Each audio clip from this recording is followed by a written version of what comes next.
Kenapa pajak di Indonesia terus naik sementara nilai tukar rupiah semakin melemah? Sebuah fenomena yang membuat banyak orang bertanya-tanya, ada apa sebenarnya dengan kondisi ekonomi kita? Baru-baru ini, nilai tukar rupiah terhadap dolar Amerika Serikat melemah hingga 16.256 rupiah per dolar. Angka yang cukup mengkhawatirkan, bukan? Pelemahan ini membawa dampak yang terasa langsung oleh masyarakat, terutama pada harga barang impor. Mulai dari kebutuhan pokok hingga elektronik, semuanya mengalami kenaikan harga yang signifikan. Inflasi pun naik, membuat daya beli masyarakat semakin tertekan. Tapi, tunggu dulu, pelemahan rupiah tidak selalu buruk. Ada sisi menarik yang sering terlupakan. Ketika rupiah melemah, produk ekspor Indonesia justru menjadi lebih murah di pasar internasional. Secara teori, ini adalah peluang besar bagi produsen lokal untuk bersaing di kancah global. Tapi, apa itu cukup? Apakah potensi ekspor ini mampu menutupi dampak buruk yang dirasakan di dalam negeri? Yang lebih mengejutkan, pemerintah justru mendapatkan keuntungan sementara dari kondisi ini. Kok bisa? Pajak atas barang impor, seperti pajak pertambahan nilai dan pajak penghasilan pasal 22, dihitung berdasarkan nilai barang dalam rupiah. Ketika rupiah melemah, nilai barang impor dalam rupiah meningkat, dan otomatis pajak yang dipungut ikut naik.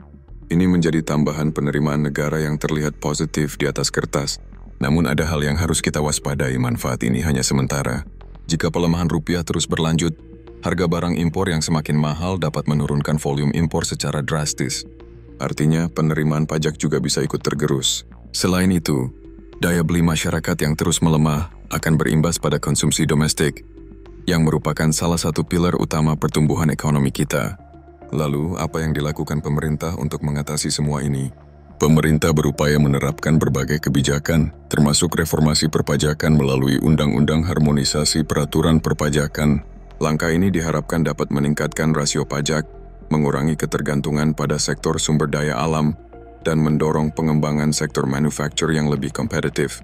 Tapi, seberapa efektif kebijakan ini dalam menghadapi pelemahan rupiah yang terus berlangsung? Selain itu, pertanyaan besar lainnya adalah, bagaimana menjaga stabilitas nilai tukar rupiah?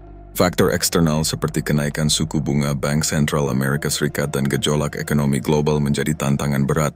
Tetapi, faktor internal seperti kebijakan fiskal dan moneter yang kurang sinkron juga memegang peran penting.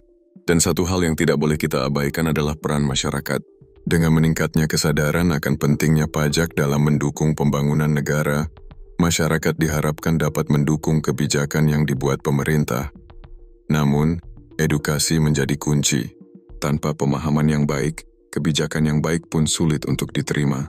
Jadi kembali ke pertanyaan awal, apakah pelemahan rupiah ini menjadi peluang bagi Indonesia, atau justru ancaman besar yang mengintai?